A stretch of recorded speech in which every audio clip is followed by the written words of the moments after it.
Namaste and welcome, friends, to our Saturday edition of Legal Words of Wisdom, Nyay Gyan Ganga. Today is our 16th episode, which Dr. Swamy and Dr. Venkat Iyer have put together, and they appear on this show on every Saturday to discuss new interesting topics on law so that the common man understands what is law. So this is a initiative by Virat Hindustan Sangam, and as I mentioned, we have already completed 16 episodes on this legal series. As usual, we are there on Sunday on our normal Sunday usual program, which is also at 8 p.m. on Sundays. So we welcome you all to our Saturday show, and we have with us Dr. Swamy and Dr. Venkat Iyer. And as you know, Dr. Venkat Iyer is based in Belfast. He is a barrister, mediator, and a legal academic person, and he has been an advocate at the Indian bar between 1981 and 1990. Afterwards, we moved to UK. This program has been put together by him for the benefit of our viewers, and we thank Dr. Venkat Iyer for the initiative he has taken. And today's episode, we will be discussing about hate speech. Can the law do anything about it? One of the most contentious issues that many countries, including India, face is how to deal with hate speech. First of all, what is hate speech? Can it be defined precisely and comprehensively? How far can and should the law be used in curbing hate speech? What about the implication for freedom of expression? How have the Indian courts dealt with this challenge? Are reforms needed in this area? These are some of the issues that will be discussed in today's episode. As I mentioned, the episode number 16, Hate Speech, Can the Law Do Anything About It?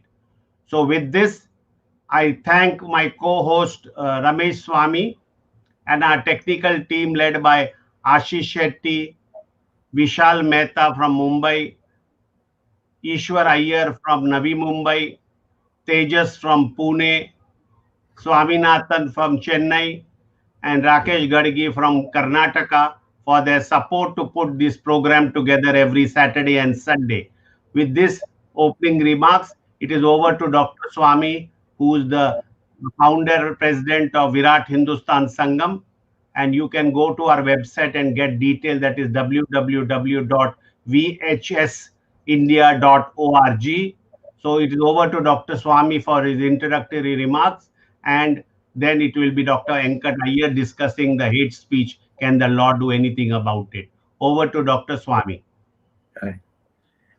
Well, hate speech has been introduced at least for the last 100 years in bits and pieces.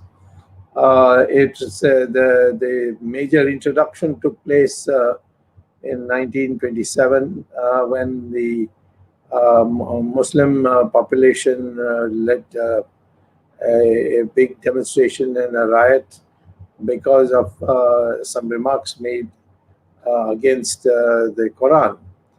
And so the British brought in this law of 295A. Now, there is a section of one called 153, which talks about it in a much less restrictive way. That is, it's a wider canvas. There are many acts in the IPC which can be indirectly or directly related to hate speech. So I expect that Mr. Venkat will, he's a well-known, highly well-read lawyer, to try and make some sense of it. What do you mean by hate? 153 is more in terms of causing a riot. 295 is bringing into disrepute something which people hold sacred, and that the court can't decide what is sacred. If a substantial number of people hold something to be sacred, then anything you say against that is comes under the mischief of Section 295. So this has been over the years now greatly misused. During the Congress period, it was extensively misused, but even in the BJP period, you'd be surprised that Mr. Jaitley inspired a hate speech case against me, in which the Attorney General of the country filed an affidavit saying that I should be prosecuted. This caused a great deal of upset in some of our ministers who went to the Prime Minister. So Prime Minister called a meeting and ordered the Attorney General to withdraw the affidavit he had filed in the Supreme Court, which he himself had settled. And he protested, saying that his reputation will go because he had settled the affidavit and he was trying to help to the image of the BJP. So he was clearly told that if either your reputation will go or your job will go, one of them you should choose. And he quietly withdrew his affidavit, which is a big ignominy for any lawyer of any standing. But in the end, he lost his job also. So he got it, as they say, he got it both ways. But what happened is that I had gone to Assam to address a meeting. And in that meeting, I had said that it's a constitutional bench judgment of called the Ismail Faruqi versus the Union of India, where a constitutional bench headed by Venkat Iyer had said that masjid is not a place of religion. It's only a place for reading namaz. And therefore, masjids can be demolished, masjid can be shifted. Of course, according to law, I mean, the mobs can't go and do it. But masjid is, and if you go to Google and type demolition of mosques in Saudi Arabia, they'll give you long lists. And even Turkey, the president of Turkey said once that it's more important to build highways than build a mosque, and you can build a mosque anywhere. It's only to read namaz. So for that, they filed a case, and they filed it in the border with Bangladesh. Lo and behold, the magistrate there, got some complainant, and that complainant, just made a statement that I had made this speech in Dibrugarh, in another place. Siliguri was the place where the magistrate was sitting, or near Siliguri, and therefore he didn't go through the process. He didn't take a statement on oath, nothing, and he issued an arrest warrant. And so against that arrest warrant, I had gone to the Supreme Court, and then the Attorney General, as a representative Union of India, he came and he said I should be jailed, so to set an example. Now, of course, the Supreme Court, threw it out, but before that, the Attorney General had to withdraw his affidavit. Now, same thing in the UPA period. Mr. Chidambaram he was Home Minister. He inspired a case against me for saying that Muslims and Hindus have the same DNA, and therefore Muslims shouldn't identify with invaders. They should identify with our own country's ancestry, and therefore their ancestors are Hindus. And so he then decided to file a hate speech, and I went to the High Court of Delhi, and ultimately it disappeared, and Mr. Chidambaram himself got into trouble with the law later on for corruption. So, I mean, it has been used like this very loosely. Mrs. Jayalalitha also had, once I had said, LTT is an international pariah. and pronounced in the English word is pronounced as paria. If I'm right, they don't say pariah, they say paria. Maybe it came from pariah, but they say paria. It means just someone who was rejected. And Miss Jayalalitha then filed on a special act for scheduled castes that I had insulted the pariah community by saying that as something degrading, that and I applied it to LTT. Of course, that also the Supreme Court struck it down as ridiculous, and Ms. Jayalalitha came to shame. But the thing is that, fortunately, since I know I've studied law, if I'm not even a lawyer, but I've studied law, and therefore it's not difficult for me, and my wife is a lawyer, so it's not difficult for me to go to court and challenge these things. And as I said, this is the misuse that we are worried about, but there's no proper definition.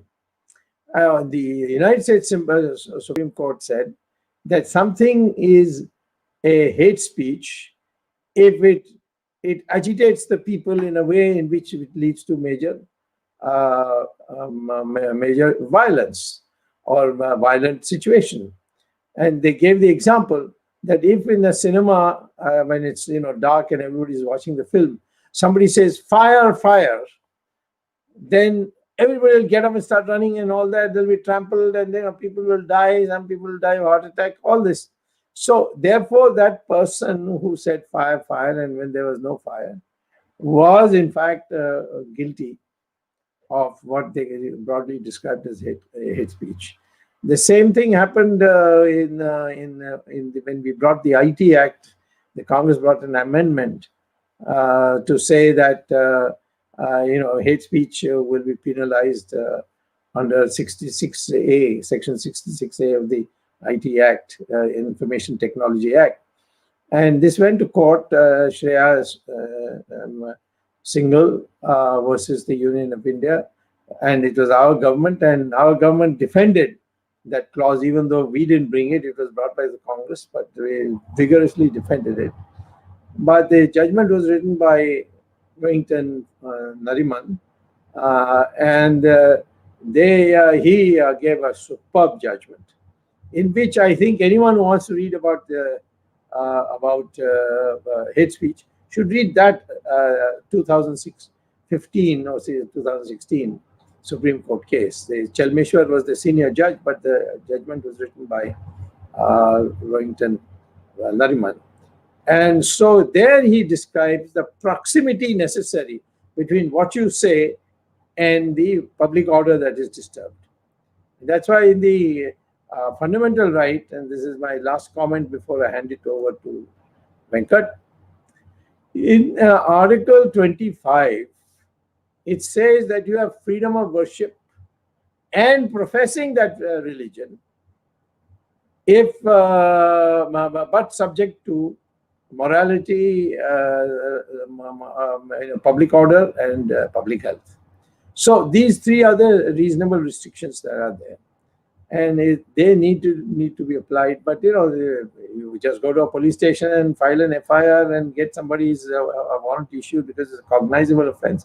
It's terrible, and therefore I think Venkat should tell us how to combat, in the arena of free speech, how to combat this misuse of the hate speech laws, which lacks proper definition, and so bring clarity. There's no one better who can do it than Venkat. So therefore, over to Venkat. Thank you, Swamy. I suppose there are few issues which generate more heat and more friction than what is called hate speech. I advisedly use that qualifier when describing the subject because there is often a dispute about even whether certain types of speech which are controversial should be called hate speech. There is, of course, the separate issue of how the law should deal with such type of speech. And on that point as well, there is a massive amount of disagreement between free speech advocates and others. This is a genuinely difficult subject to handle from various angles, and it has the capacity to test the tolerance of people in almost every society. I plan to confine myself largely to legal regulation of such speech, which, for the sake of convenience, I shall refer to as hate speech, although, as I said a minute ago, it is not necessarily an accurate or even an elegant term. Uh, Before I embark on a discussion of that topic, I want to spend a few minutes to deal with a point that I had promised Swami that I shall deal with from last week.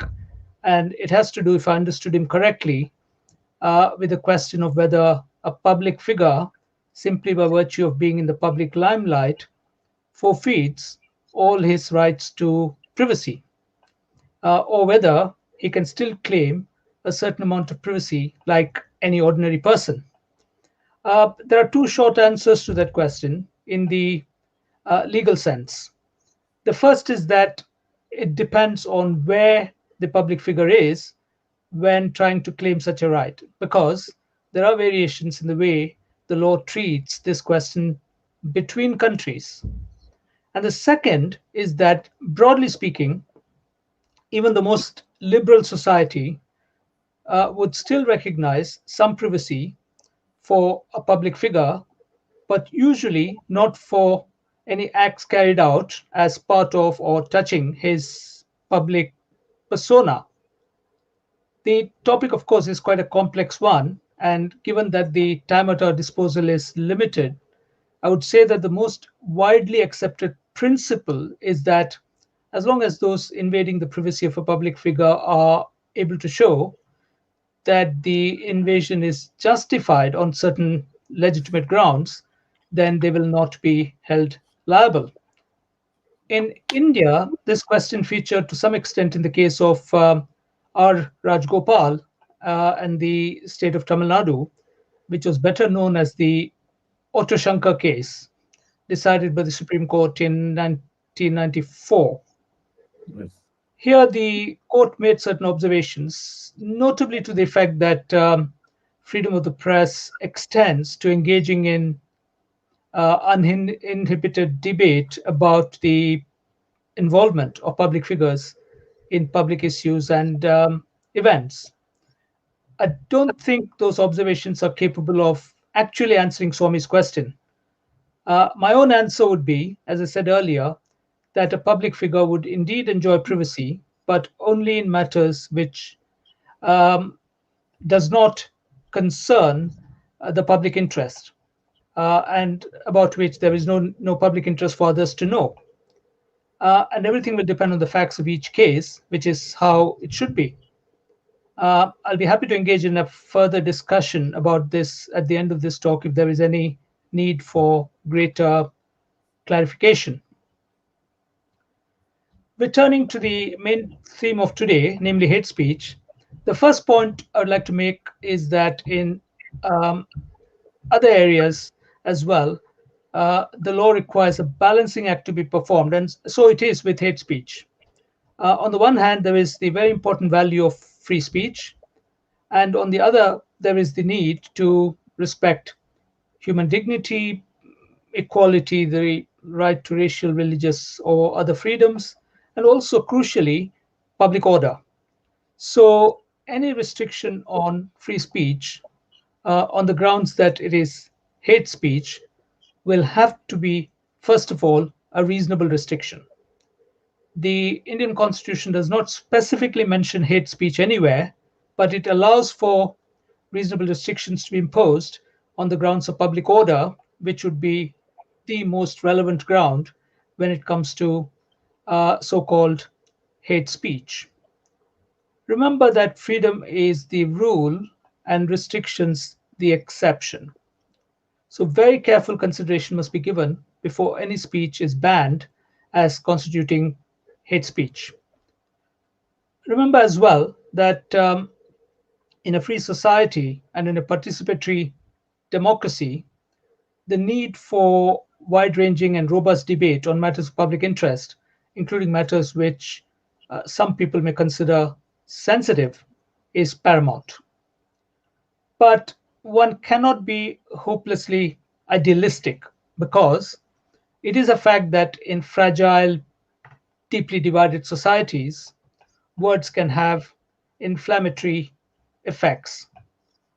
For that reason, the extent of tolerance of speech that is deemed provocative or inflammatory varies across countries. Hate speech causes particular difficulties for the mass media. Why?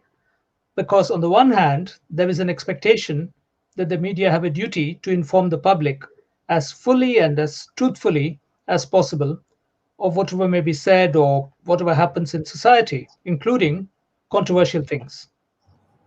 On the other hand, the media also need to be careful that they don't inflame passions or provoke violence. Walking that tightrope is not easy. What is to be avoided is a situation where the messenger is short simply because the message is unpalatable. A particular danger for journalists, notably TV journalists, is in relation to live broadcasts. As you know, TV channels conduct many current affairs programs which involve contributions from invited guests. What if one or more of those guests says something objectionable by way of hate speech, including, for example, incitements to violence? That would clearly be illegal and it would expose the speaker or speakers to the rigors of the criminal law. But would the anchor and the TV channel also be held liable for such broadcasts? There is no clear cut answer to this question. In general terms, the anchor and the channel do have responsibility for what is put out. But if what is said was so unpredictable and so spontaneous that they had no control over it, despite taking all reasonable precautions, I would suggest that they may escape liability. There was an interesting case of this kind called Jersild and Denmark, which was heard by the European Court of Human Rights many years ago. Here, a media company broadcast an interview with some anti immigration activists who made offensive statements about racial minorities in Denmark and also outside Denmark. A bishop complained to the police, who charged the anchor of the program and the head of the radio station with aiding and abetting the dissemination of racist remarks under Danish law. They were convicted and fined, but when they took their case to the European Court in Strasbourg, that court held that conviction to be wrong, noting that Danish law did not protect free speech sufficiently. As a general rule, I would say that free speech should be given maximum amplitude. This means that any restrictions that are sought to be imposed must be absolutely necessary. Also, the restrictions must have the authority of law and must be proportionate to the harm that is sought to be avoided. It means, for example, that a restriction imposed must only be for the shortest period necessary and it should cause least inconvenience to innocent members of the public. All this is easier said than done because where the line is drawn cannot, in difficult cases, be predicted in advance. And there will often be the need to make judgment calls at very short notice. The other general rule, which is worth noting, but which has seldom been understood or accepted in India, is that merely because a speech or other expression of opinion gives offense, it should not be banned. Because in an open society, the right to speak freely should include the right to give offense. It should, I would say, extend to saying things which shock, offend, or disturb if necessary. I know it sounds controversial when I put it in those terms, but believe me, sometimes things will have to be said which may be shocking or offensive to some people, but which are needed to bring about reform. Um, I should try to expand on this point a little later on. A rule of thumb, which most people will consider reasonable, is that the test of whether something is to be banned is, does it incite violence, or does it have a strong and unmistakable tendency to incite violence? You might remember the colloquial way in which I put it in one of my earlier talks. The freedom of my fist ends where your nose begins. I accept that this test may not always be easy to apply, but anything less is likely to lead to an erosion of freedom. I accept that in the case of hate speech, there is a particular problem, and it is that sometimes the speech in question may be so subtly or so cunningly worded that it may sound superficially anodyne, but may still be capable of causing great harm. But I want to add something equally important before I move on, and it is this: just because people should, in my formulation, have the right to cause offense, should they cause offense gratuitously? The answer to any fair person has to be a resounding no. An easier way in which I can explain this is by quoting something pithy that a now long dead politician called Pilu Modi used to say about alcohol. Pilu Modi was incidentally a colorful politician who used to be a leading figure in the Swatantra Party. You could even think of him as the Subramanian Swamy of his age, not just for being colorful, but also for being an anti corruption crusader. Now, Pilu Modi frequently used to say, I can do without a drink, but I cannot do without the right to a drink. If you believe in liberty, you would probably agree with the principle behind that formula, even if, like me or Swami, you're a teetotaler.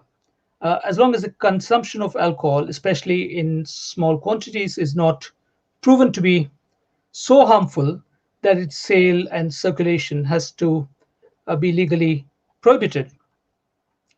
So, the point I'm making is that everyone should, as far as possible, avoid giving offense unless they're compelled to by countervailing interests.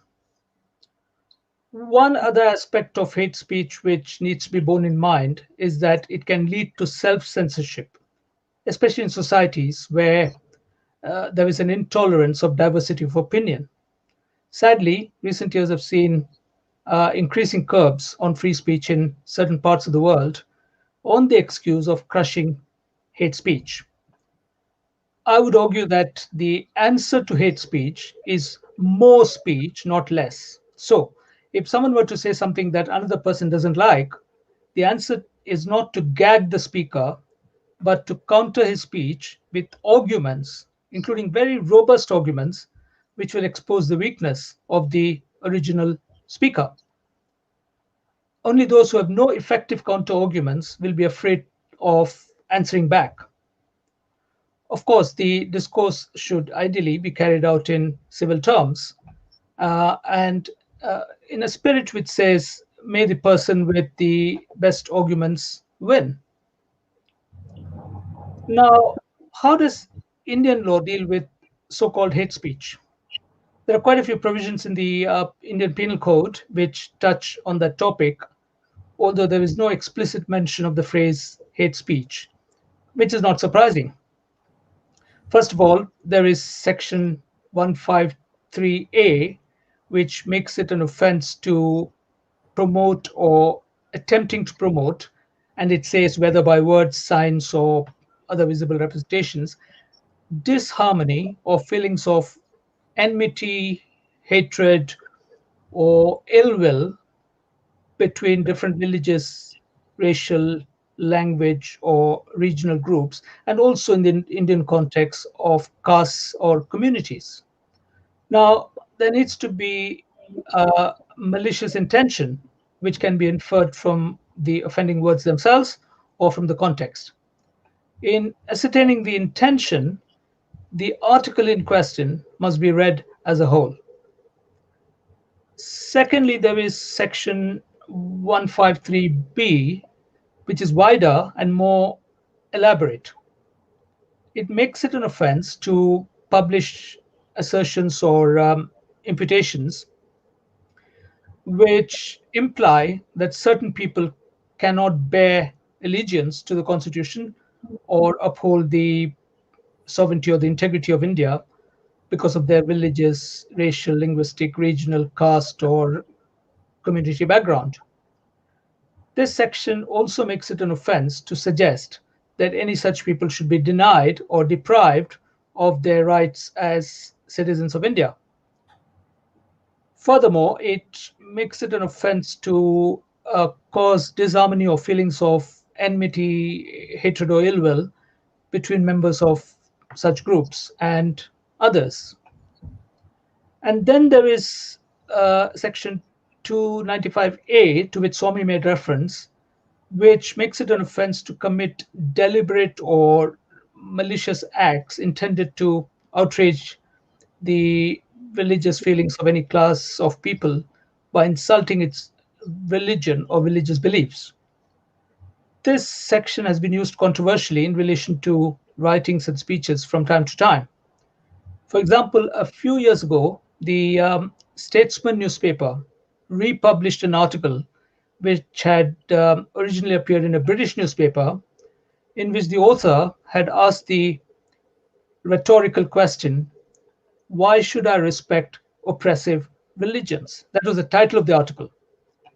The republication led to a group of Muslims surrounding the office of the Statesman and bringing parts of central Calcutta to a standstill because they took offense at the criticism of Islam that was implicit in the article. These protests soon led to the arrest of the editor and publisher of the newspaper after the government of West Bengal succumbed to the pressures of the protesters, which many observers thought was completely uncalled for. Another provision in the IPC, which is section 298, makes it illegal for anyone with deliberate intention of wounding the religious feelings of anyone else to utter words or make sounds or gestures in the hearing or sight of that other person, or to place any offensive object in the sight of such person. A typical example of such an action will be when someone leaves the carcass of a pig in front of a mosque or that of a cow in front of a Hindu temple. But the prosecution will have to prove that what was done with deliberate intention, not accidentally or negligently or without premeditation. On the face of it, such provisions appear to be rather loosely worded and capable of misuse. The safeguards against such misuse are firstly that no prosecution should be brought unless there is hard and clear evidence about malicious intention. And secondly, that an independent and fearless judiciary should throw out cases which have been filed mindlessly, as seems to have happened to the case or cases that Swamy referred to. Unfortunately, neither of those safeguards seem to work all the time in India. Now, what are the things that a judge should look at to ascertain whether a speech or an article does amount to hate speech? Quite a few things, I would say, including the nature of the speech, that is, the content, but read as a whole and objectively. Secondly, the setting or the venue in which it is made, that is, the context. Of course, sometimes a speech can have dangerous consequences in places far away from where it was originally made. Thirdly, the audience to whom it is primarily addressed, and that includes both type and size. Fourthly, the tone and tenor of the person making the speech. Also important would be the medium of its communication, and also whether there are any special circumstances present at the time of its making. For example, communal tensions, war clouds, or elections. Um, it's also relevant to see the intent behind the speech, so far as this can be gauged objectively. So, for example, if someone were to make a speech at a scholarly seminar in which very strong criticism was made about certain social or religious practices, um, that would be so different from a similar speech made in front of a rally in a city center which is attended by Yeah. an uneducated or volatile group of people. Also, it needs to be recognized that sometimes harsh words maybe need to be spoken for the good of society. This is particularly so where difficult reforms are attempted, for example, in the area of retrograde religious practices. I seem to remember some observations made by the Supreme Court of India in an old judgment where it said something like rational criticism, if made in good faith, even if it has a tendency to wound the feelings of followers of a religion, should not be punished because sometimes there may be a need to administer shock to the followers of that religion. As far as the law itself is concerned, it shouldn't be overbroad, in which case it would prove detrimental to free speech, nor should it be too narrow, in which case it may fail to achieve its purpose. Yeah. Trick, as ever, is in achieving the correct calibration. And most important of all, the law should be enforced even handedly. Ideally, decisions on prosecution must be taken by an authority which is independent from the government of the day. Now, one other question that arises is, should private acts of hate speech be banned? In most liberal societies, the answer will be no. In the UK, for example, there's always been what is called a dwelling exception to hate speech laws. But recently, the Law Commission in the UK, in England, proposed to remove it. It led to a huge uproar from many constituencies, including free speech activists, Yeah. who argued that it would lead to people informing on others about conversations that may have been had, for example, at the dinner table. That dangerous idea has, at least for the time being, been dropped. Uh, an important question that frequently arises is what is to be done when intolerant people try to censor speech with which they disagree? An obvious answer would be that the state, through its law enforcement agencies, should offer the necessary protection to those who are threatened with censorship or sometimes even with violence. This is seen when, for example, the exhibition of a movie is stopped, even though the movie has been passed by the official censors, that is the Central Board for Film Certification. Yes. The good news here is that the Indian judiciary has come frequently to the rescue of film producers, as happened in two landmark cases that I want to tell you about. The first involved a Tamil film called Ore Oru Gramatile, which discussed the touchy issue of reservations in education and jobs for backward castes, and it argued that such reservations were bad. When a group of activists threatened to attack cinema theaters which planned to show the film, the state government in Madras began to wobble and to panic. Meanwhile, a writ petition had been filed in the Madras High Court demanding the revocation of the certificate which had been granted by the official censors. That petition, after being initially rejected, was allowed by a division bench. Around this time, amazingly, the movie had been given a national award by the government of India in the Best Film on Social Issues category. The odd situation then arose of an award winning film not being allowed to be shown. The producers immediately appealed to the Supreme Court, which, after seeing the movie itself, gave a thumping judgment in their favor, noting, among other things, that banning the film would result in the negation of the rule of law and a surrender to blackmail and intimidation. Very significantly, the court stressed that where illegal threats are made by vested interests, the government had an inescapable duty to protect freedom against intimidation. It cannot, said the court, plead inability to put down hostility from a crowd. Something similar happened in another case, this time heard by the Bombay High Court, and involving a television serial called Tamas, which dealt with the horrors of the partition. Again, a busybody tried to stop the telecast of the serial, but the court, after seeing it, ordered that there was no reason to ban the telecast because that would be a denial of free speech.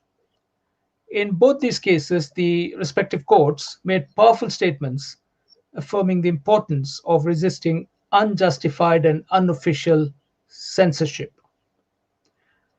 There was also the case involving a popular English movie, The Da Vinci Code, which was sought to be prevented from being exhibited in Tamil Nadu after some Christian groups allegedly threatened to launch protests on the grounds that the film was blasphemous to their religion.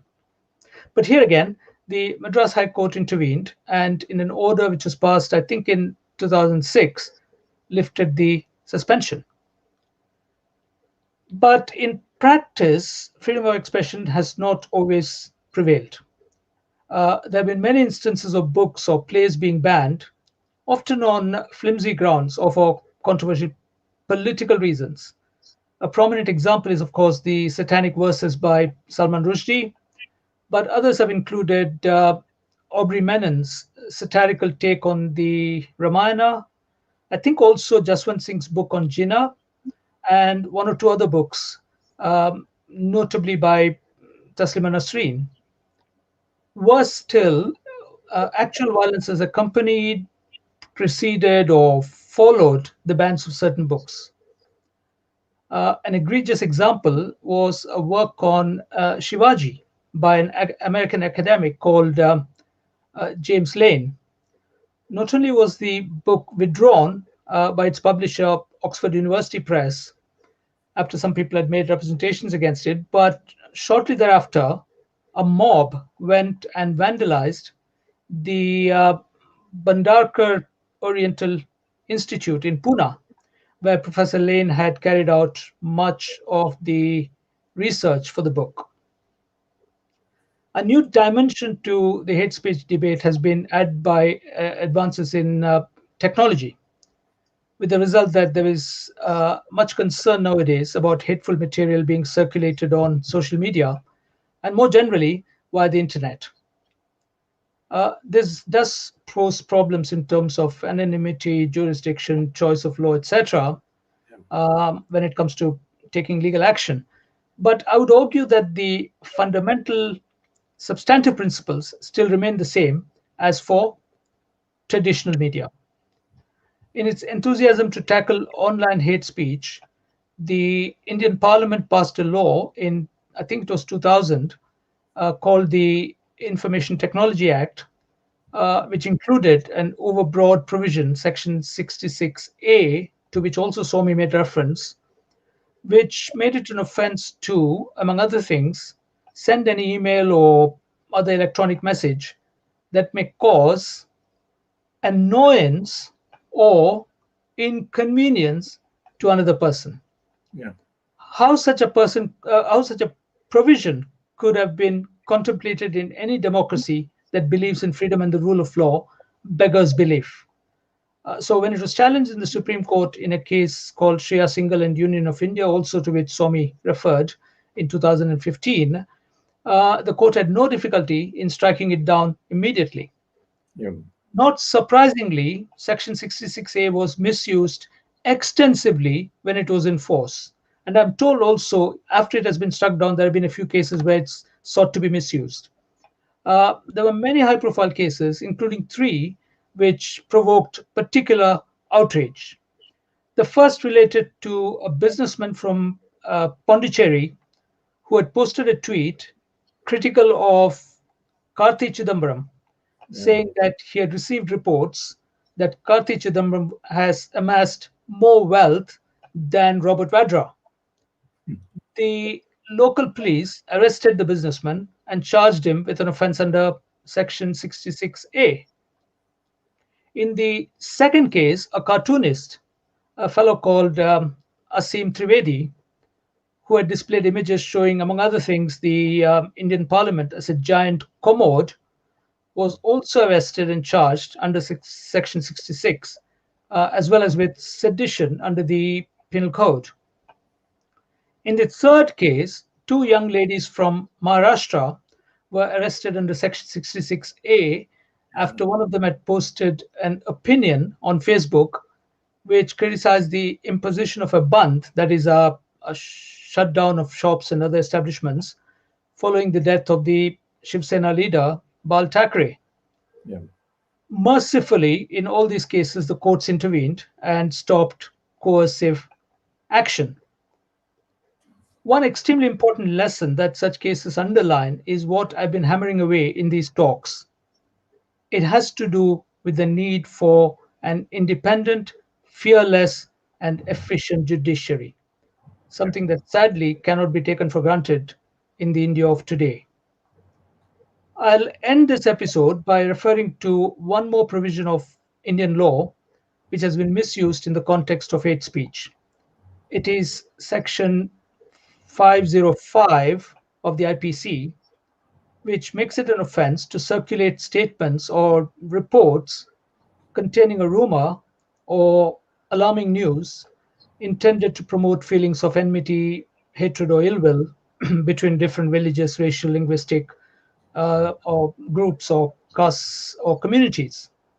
This provision was used controversially against the now defunct Sunday Observer newspaper around 1989, when the paper published a report alleging links between a man called Pasricha, who was a senior police officer in Bombay, and certain Khalistani separatists.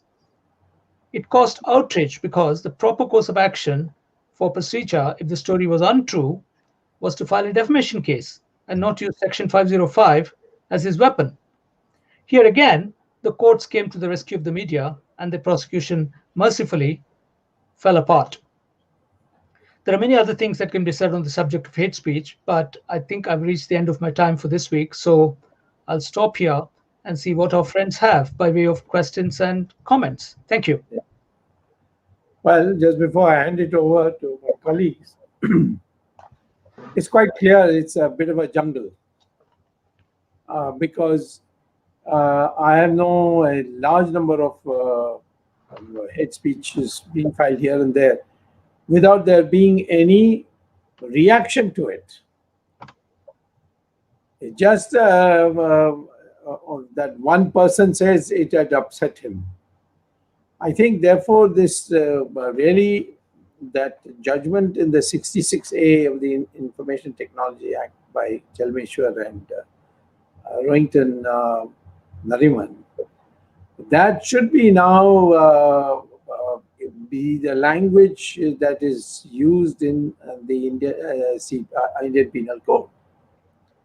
Because the Indian Penal Code is, see, if supposing I say that, well, I mean, the Christians may believe that Christ was born in Bethlehem of a mother.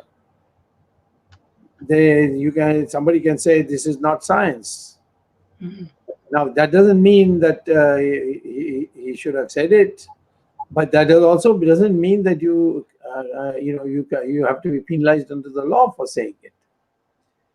There's a faith, there's a belief, and we let it at that. But we say that somebody has at the same time a freedom to say it. Same thing that if I were to say that, when the population of men and women are 50-50, they divide the population into men and women. Generally, there are some genetic flaws which do take place, which I need not go into just now. But the fact is that merely saying that, and therefore one man should only marry one woman and one woman should only marry one man, should not be taken as an insult to Islamic religion, where it says a man can marry four. So there's no compensating one of a woman can in Islam can marry four men. Therefore it's against the nature. So I'm saying that we need to educate our population and see that you stand your ground, you argue it, and on faith you can defend something. This is our faith, none of your business.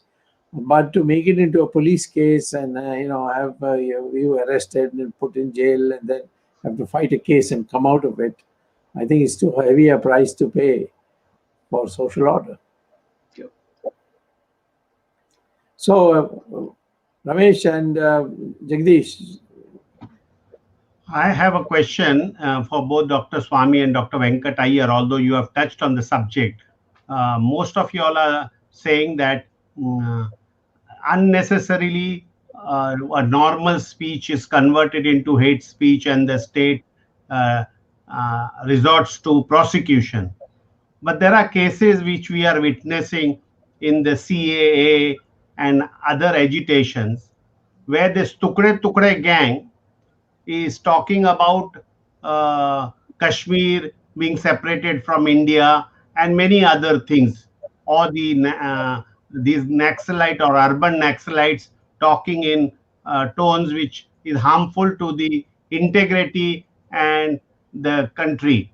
So many of our viewers, including me, feel that while hate speech is, in a sense, not the state should not be very strongly coming on a general type of speech, but when it comes to separation of India or separation of Kashmir, how should the state or we citizen deal with that type of situation? Now, can I say before Yep. you, Please do. You see, if you see Article 19, bracket 1, bracket A, it is a fundamental right to speech. And then you see 19, bracket 2, it gives you the reasonable restrictions on that speech. Dismemberment of your country is there in 19, bracket 2. So, therefore, I think there is no question at all that if you say Desh ka tukda tukda hoga, or that Kashmir should be given away to Pakistan, then you are already under the constitutional law, you have committed a breach of your right to freedom of right to free speech. You don't have the right to free speech. Absolutely, in our constitution, it is subject to reasonable restriction, and one of those restrictions is that you cannot ask for the dismemberment of our society. And there in IPC, I think 124A or something, which is specifically deals with this issue, and you can be prosecuted. So therefore, nobody can, whoever foolishly claims that I have a freedom of speech, so I can say anything. No, you can't. You have a freedom of speech, but it is subject to reasonable restrictions, and you have to obey those restrictions. Otherwise, you don't have that freedom. Venkat? Yeah, I would agree with you. All I would do by way of addition is to refer to a judgment that was passed. Now, unfortunately, I'm a bit hazy about the details of this judgment because it was sometime in the late 80s or early 90s, and I think it was the Punjab High Court, but I could be wrong, which said that even advocating secession peacefully, that is through democratic means, if someone said, would it not be a good idea for there to be a referendum as to whether a particular state should continue to be part of India or not, and then to say we will abide by the results of the referendum, then that would be entirely acceptable, but not advocacy of violence to bring about secession. That was a judgment which was, as I said, given some years ago, about 30 years ago. Now, if the courts can adopt such a liberal view, then I think there is no reason to panic. No, I would disagree with you. Because Article 1 says India, you can add to India, but you can't subtract from India. So therefore, it's totally academic. You can't say, you can also say that let's have a new constitution. This one is bogus. I mean, but in the present Indian constitution, you cannot. There's no scope whatsoever. There's no scope for a referendum. There's no referendum provision in the Indian constitution. And this was discussed in the Constituent Assembly, saying we are becoming one nation after a very long time. We were one nation for a long time, but it was highly decentralized. And you only came together when there was a war, like Mahabharata. All the kings came to Kurukshetra, without exception. The only person who didn't fight, whose army didn't fight on either side, was the Travancore Raja's thing, who said, "I don't want to take sides on two brothers fighting, so I'll be the cook for both sides." So he set up canteens for, in our system of war, you came to a Maidan, you fought after the sun rose, sun rose, and then when the sun set, you went back to your tents and slept and came back the next day after having your bath. That was a highly civilized way of fighting. But there has never been at any stage in India where we have ever permitted the discussion of a dismemberment of a society. And therefore, what once merges into India cannot be. Even the article of instrument of accession doesn't provide for that. You can say it's a contract, but once you merge, then the matter is over. It cannot be undone. It's a one-way, movement. So I think you can always have in a closed room a discussion, but it cannot be a general liberty to go and campaign for it. You can't campaign for the dismember of India under any circumstance. I don't agree. If the Punjab High Court had done that, I think it was a wrong decision. I don't know whether it was appealed against or not. No, Yes, nor sir. do I know about it. It was just one of those things that came up in the context of a prosecution that was being challenged in the High Court in the context of the Khalistani agitation. Yeah. The restriction on freedom is there. I can't walk naked in the road. It's my right. I can say, no, I don't want to wear clothes.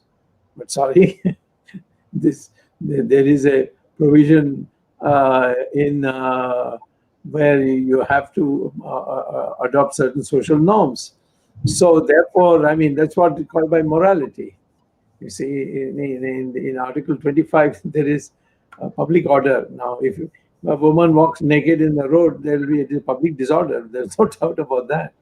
Similarly, Interestingly, such a case has arisen in the UK because there was one man, he probably still around, who insisted on walking around naked in public places. And yes. he must have been taken to court at least 30 times under the Public Order Act. And he actually appeared in court without clothes. So he was so determined. Okay. Yes, Ramesh. Ramesh, you are not audible. Sorry. In fact, No, Dr. Swamy, there's two cases on this walking naked. You can't stop Digambar Swamis and Agoris who prefer to choose that. How can you stop them? Yeah, you don't. Yeah. But the issue is this, that in their case, it's not a public demonstration. If you go to meet them, you will find them naked. You will not find them walking. Of course, there are Nagas who in Kumbh Mela come naked, but these are all limited occasions. And certainly you have nudist club in some parts of the world, where people live in a colony, and that's been held to be constitutional because everyone feels like this, and therefore it doesn't impinge on anybody else. So I mean, yes, there are fine lines that have been drawn here. I have two points that I wanted to make. I think one of the hate speech came from that Ramsamy Naikar. Yes, I know that. Right, when he broke the idol, there was a case filed in the court. They threw it out where Section 295 and 295A were used. Right? I think we discussed this a while ago in one of the episodes. Yeah, no. Basically, what happened is E.V. Ramaswamy Naikar, the founder of the Dravida Kazhagam, which is a Hindu-hating organization. He was called Periyar, but his full name was E.V. Ramaswamy Naikar. He went to a shop and paid money and bought a clay idol, an idol of Ganesha.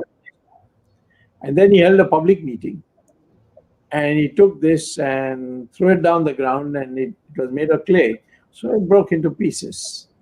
So his favorite word was mutal, which means idiot. Cool. You're idiots, Hindu idiots.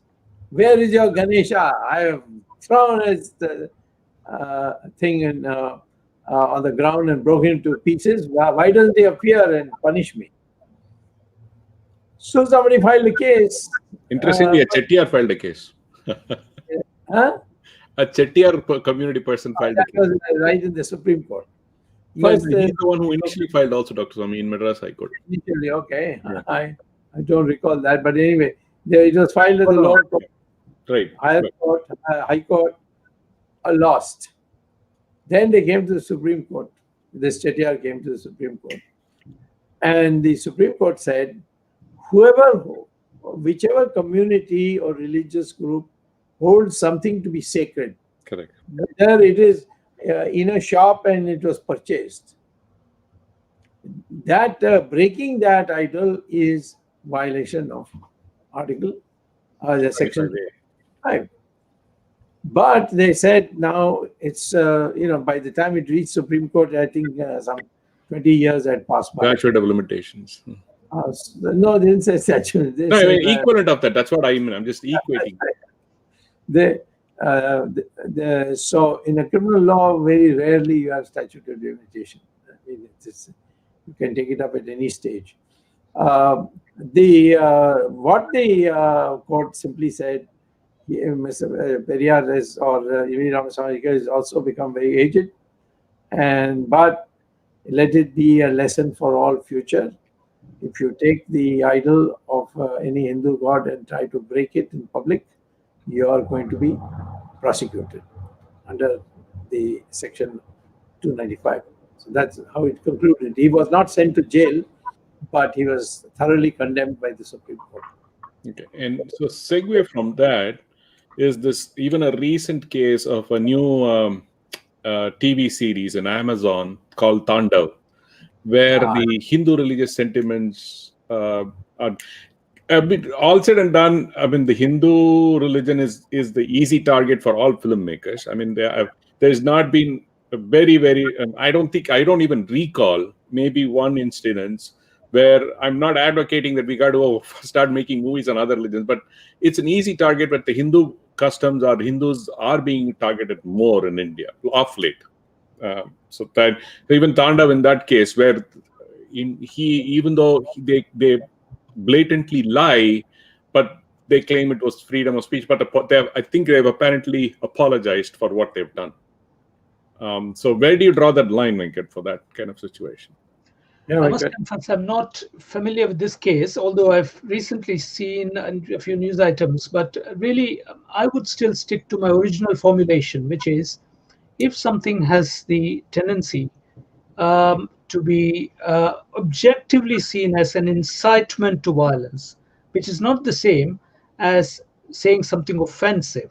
Because I think if you adopt the offensive standard, then you're going down a slippery slope. That is my view. I know that it's not a view that is universally adopted, but I still think that there must be some room for criticism, and sometimes hard criticism, satirical criticism.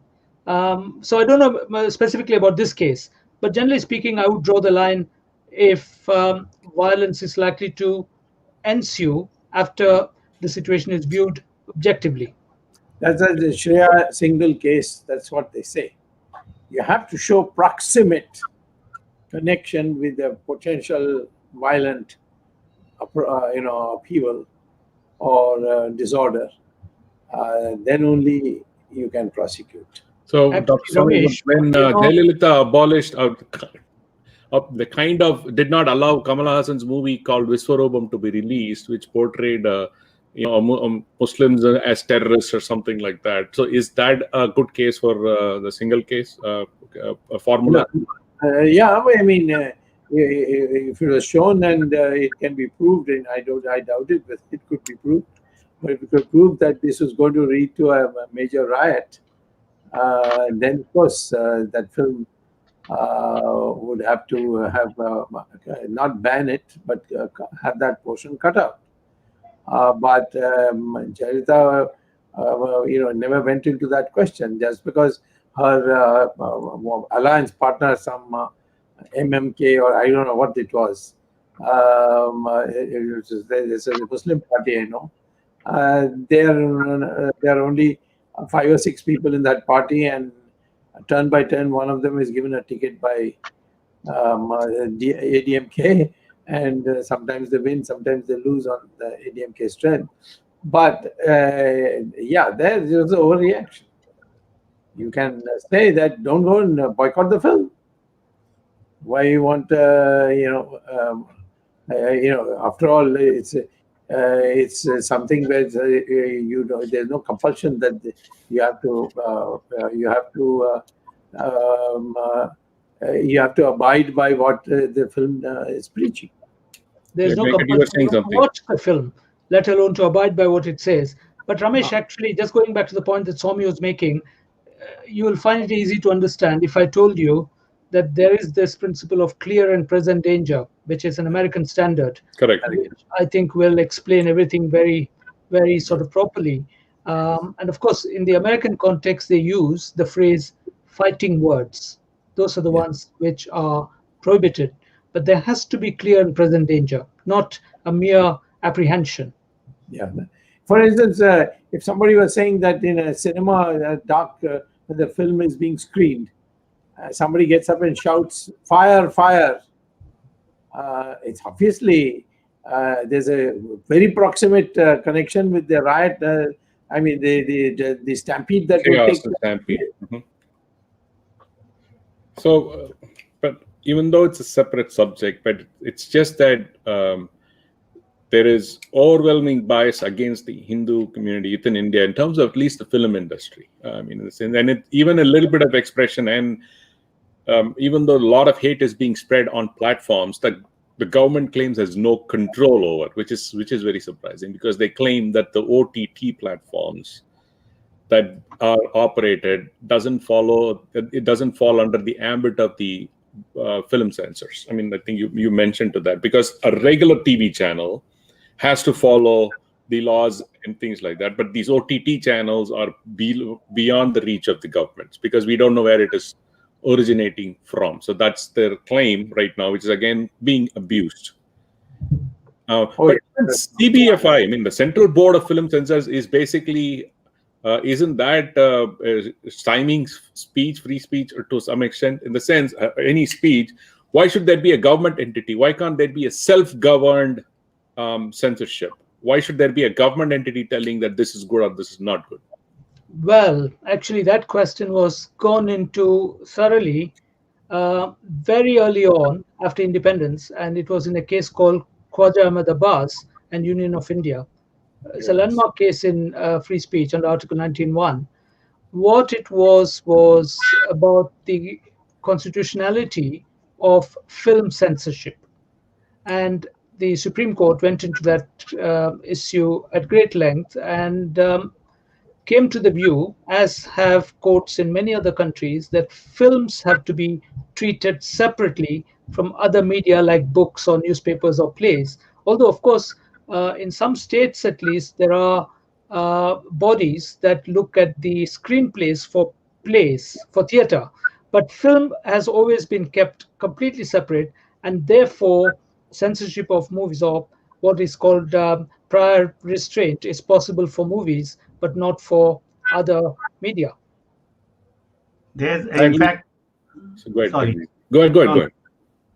surprisingly, there is a study which has been recently done by the IIM of Rohtak, which Dr. Swamy is familiar, by one Dr.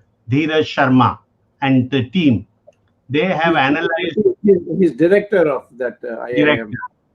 and the theme is that all the movies which have been released in the, I would say last 5 decades, they have done a research and found how most of the movies have portrayed Hindus in poor light, and uh, Muslims in positive light, and how they have done a very extensive survey, perhaps in one of our future regular Gyan Ganga, although it's not a technical legal subject, but we will do perhaps an episode to discuss this issue, that they say when a Muslim gentleman has been portrayed, he has been portrayed as very positive, and when a Hindu gentleman, they have done a study on various movies and pandits and all that.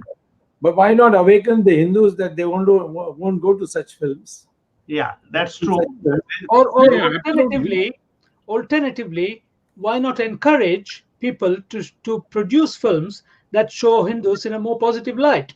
That is the way to go about it, not to stop the others from Well, showing let what. me ask you, Venkat. So, if we turn the tables and Hindus start portraying the other religions as bad and Hindus as good, how will that sound? That's not Hindu. Hindus say all religions lead to God.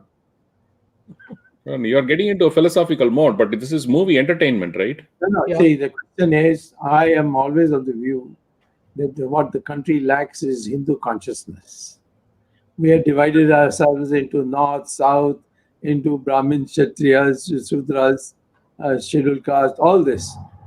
Now, the lack of Hindu unity is the reason why Hindus are a soft target.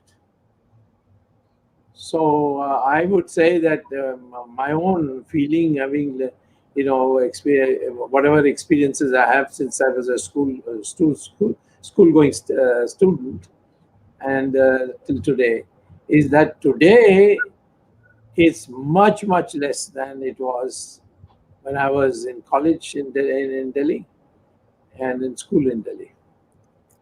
I just want to conclude with one thing. We've overshot like crazy.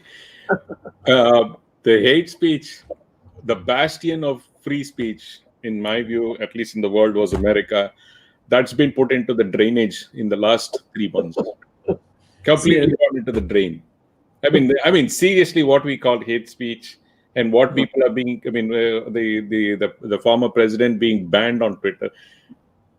Absolute shame that a country that espoused free speech, literally unlimited free speech, very, very limited restriction, at least from a global standard, that things like this are happening in this country. I mean, it's sad, but since we spoke about hate speech today, it is just gross that it's so biased and hypocritical in this country today, that what is construed hate speech, as long as it's a conservative person says, that is hate speech. But if a liberal person says it is not, it's freedom of expression. That's the shame to which this country has fallen to. I just wanted to make a point, that's all. I've had an experience at Harvard because Correct, exactly.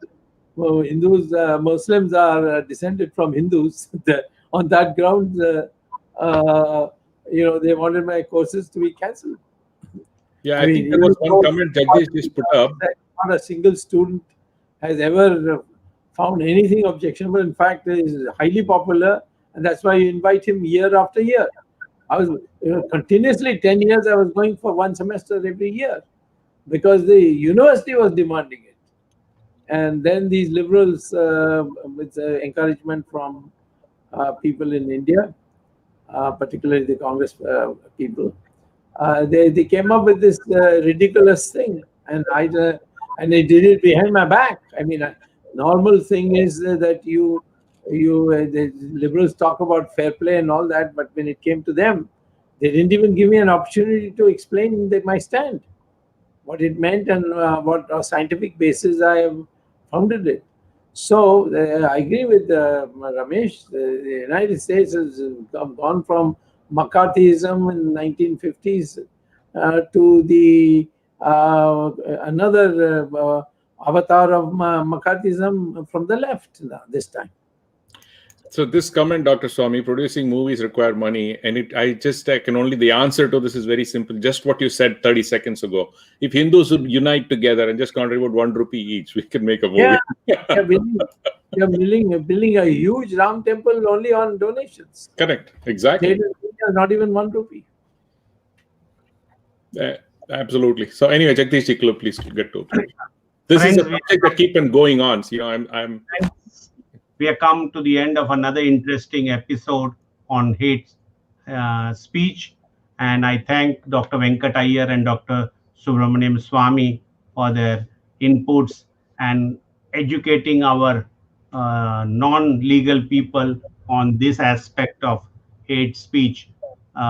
We'll have another 6 to 7 episodes before we conclude our legal words of wisdom, Nyaya Gyan Ganga, and then we will be starting our economic words of wisdom or Arth Gyan Ganga, that will be probably in the month of March. So we thank all our viewers across the globe for their support. And I also thank my co-host Ramesh Swamy and our technical team of Ashish Shetty, Vishal Mehta, Ishwar Iyer, Tejas, Rakesh Gadgi, and Swaminathan for their background support to put the program together. So reminding you that tomorrow we are coming with another interesting episode on our Sunday Gyan Ganga, Words of Wisdom at 8 p.m. Do keep tuned in on our 4 social media channels. As you know, it is Periscope on Twitter, Facebook, Instagram, and YouTube. We'll be back tomorrow at 8 p.m. and next Saturday again at 8 p.m. with a discussion with Dr. Venkat Iyer and Dr. Swamy. Thank you all. Dhanyavad.